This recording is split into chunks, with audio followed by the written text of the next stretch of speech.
Creencias religiosas y hallazgos científicos frecuentemente han chocado a lo largo de la historia. La paleontología, por ejemplo, el estudio de los fósiles, puso en crisis las cronologías establecidas por las Sagradas Escrituras. Astrónomos como Galileo probaron que, en contra de lo que aseguraba la teología y la filosofía aristotélica, la Tierra se desplaza alrededor del Sol. ¿Qué podemos decir también de la teoría de la evolución de Darwin, que hoy en día incluso se enfrenta a la impugnación de los creacionistas? Y en torno a otra famosa teoría, la del Big Bang, se han enzarzado materialistas y espiritualistas. Las relaciones entre ciencia y religión son un motivo recurrente para obras de ficción e históricas, aunque demasiadas veces tratadas de forma superficial, como un conflicto entre la verdad y el oscurantismo. Las cosas en realidad son bastante más complejas. Así lo demuestra nuestro invitado de hoy, experto en historia de las ideas científicas, autor de un libro sobre este tema recientemente publicado, por cierto, y director de un curso de verano de la Universidad del País Vasco que se va a celebrar dentro de pocas semanas en torno a la relación entre ciencia y religión y sobre su incidencia al servicio de la construcción de los estados modernos. Esta es hoy la propuesta que dentro de la sección de Eusko Ikaskuntza nos plantea Juan Aguirre. ¿Qué tal, Gabón, Juan? Gabón, Eva, hoy vamos a hablar de esto que acabas de plantear. ¿Con quién? Pues con el experto que has comentado en la presentación, que es Jaume Navarro, formado en Física y en Filosofía y doctor en Historia de la Ciencia por la Universidad Autónoma de Barcelona, quien ha impartido en la Universidad Internacional de Cataluña y desde hace unos años lo hace en el Departamento de Lógica y Filosofía de la Ciencia de la Universidad del País Vasco. Ha investigado en centros como el Imperial College de Londres, la Universidad de Cambridge o el Instituto Max Planck de Berlín, y desde el 2013 forma parte de Ikerbasque. Tiene en su haber varios libros, bastantes, sobre historia, filosofía de la ciencia, el último de los cuales, ya lo has anticipado, Eva, va sobre el tema que hoy vamos a abordar y que lleva por título Ciencia, religión y sus tradiciones inventadas, un recorrido historiográfico. Pues saludamos a Jaume Navarro. Gabón, Jaume. Gabón, gracias por tenerme aquí, Eva y Juan. Gracias a ti por atendernos, Jaume.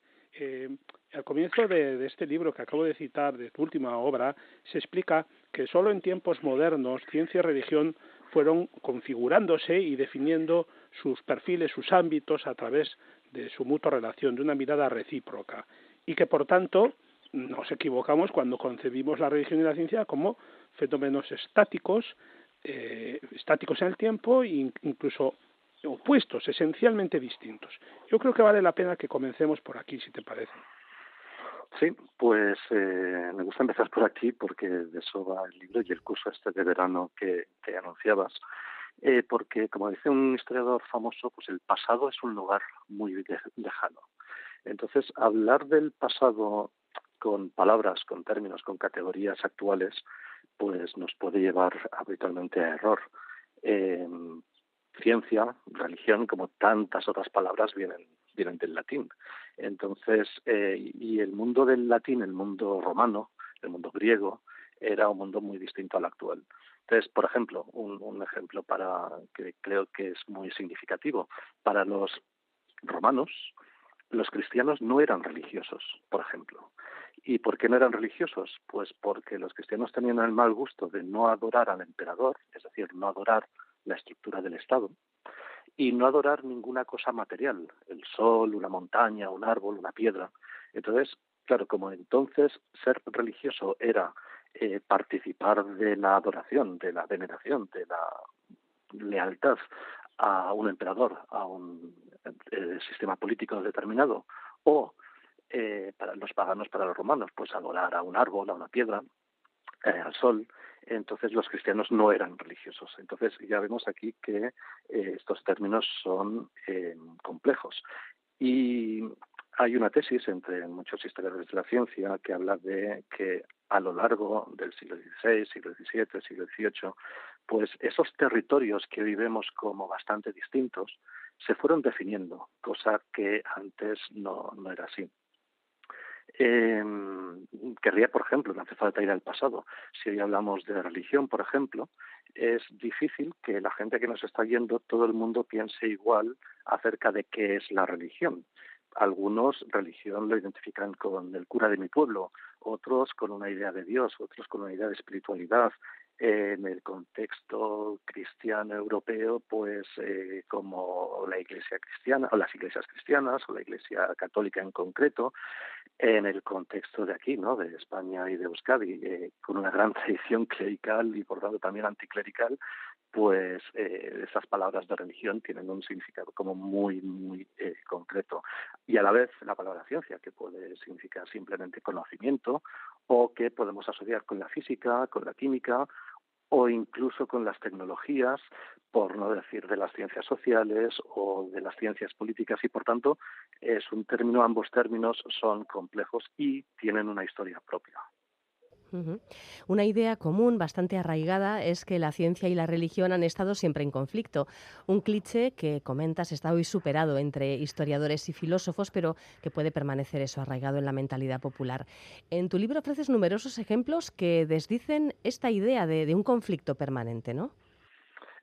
Precisamente, si cogemos lo que hemos dicho antes, de que las palabras ciencia y religión no significan lo mismo históricamente o en distintos contextos, hablar de conflicto entre dos cosas que no están definidas es imposible, ¿vale?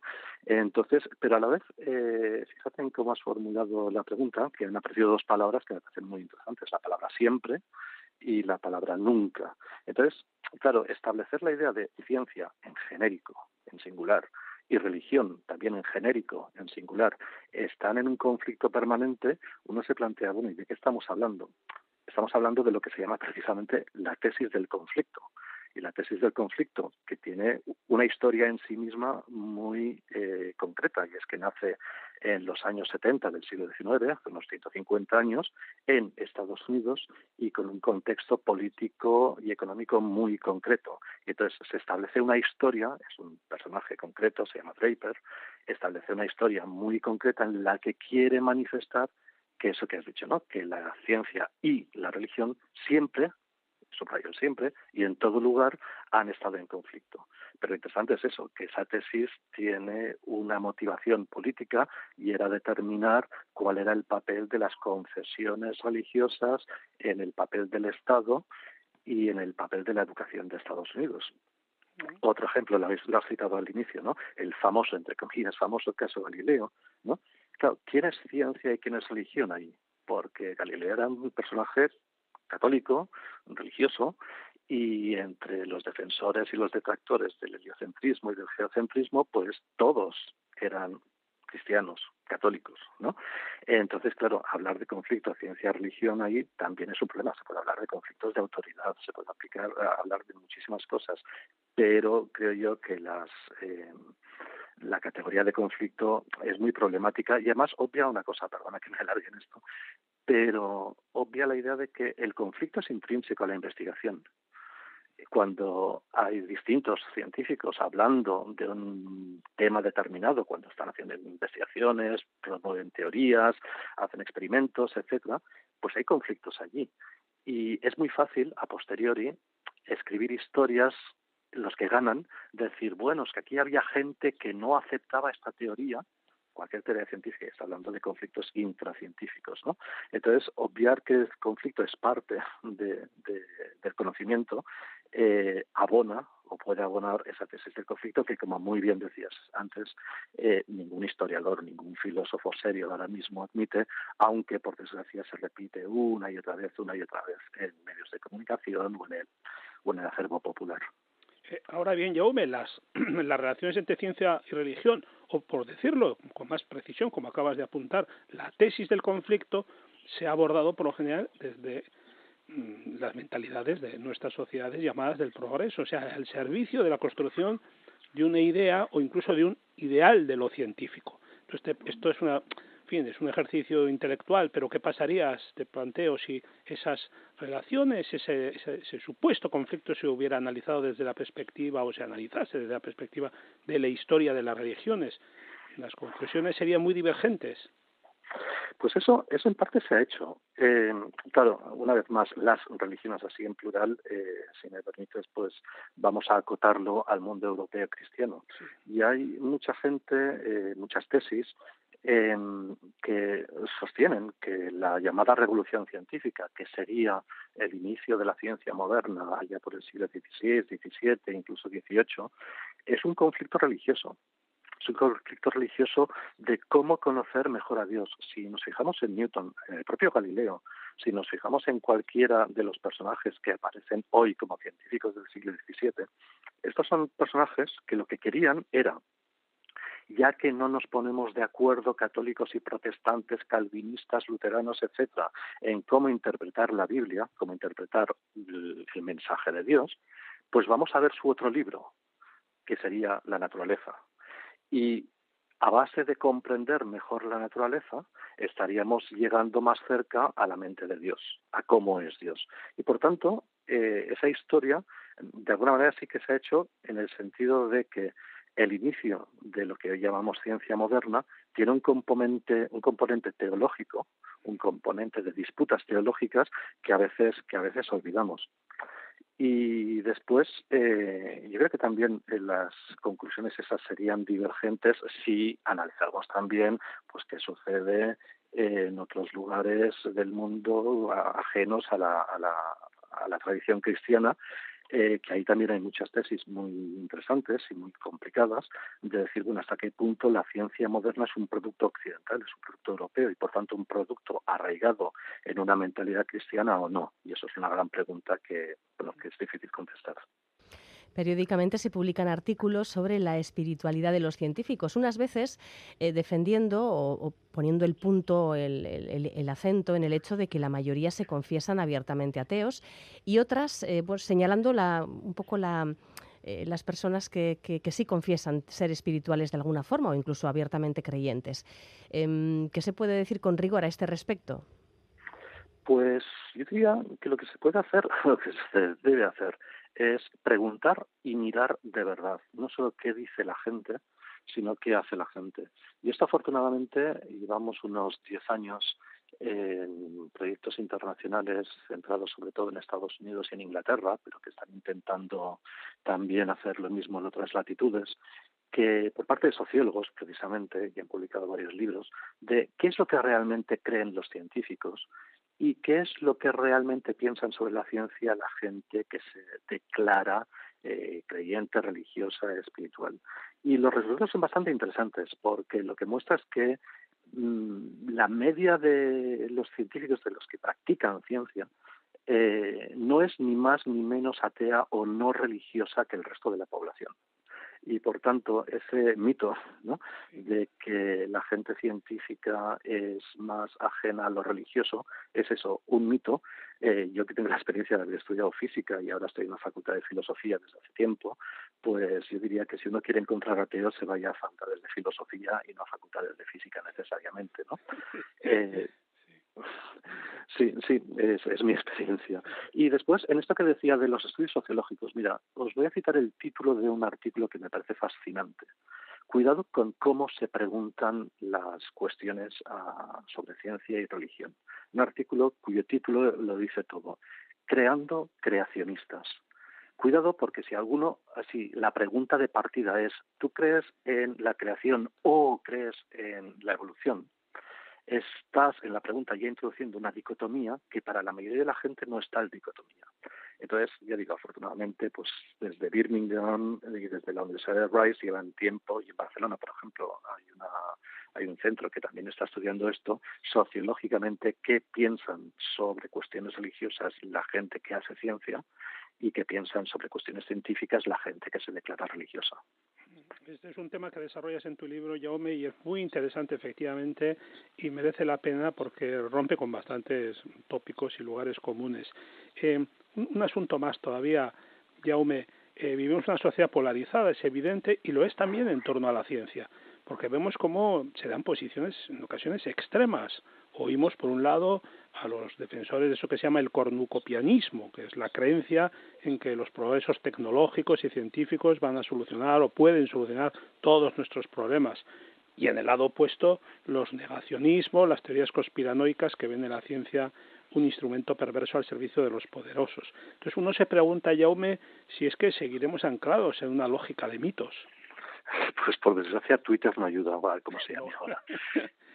Entonces, por desgracia no ayuda, y más allá de la polarización, que sí que es un problema. Por ejemplo, la palabra negacionista no significa nada, porque uno puede ser negacionista no del cambio climático, por ejemplo, sino de que sea útil reciclar el plástico, por decir una cosa concreta, y eso no le hace negacionista de la ciencia en general, sino de una cosa o de una solución concreta en particular, ¿no? O la idea de no todo lo científico es necesariamente malo. Bueno, mucha de la gente que dice eso, pues eso, utiliza las redes sociales, que son producto tecnológico basado en cuestiones científicas del último siglo. Entonces, es verdad que esos mitos, y el mito contrario, ¿no? El mito de que, bueno, la ciencia lo arregla todo.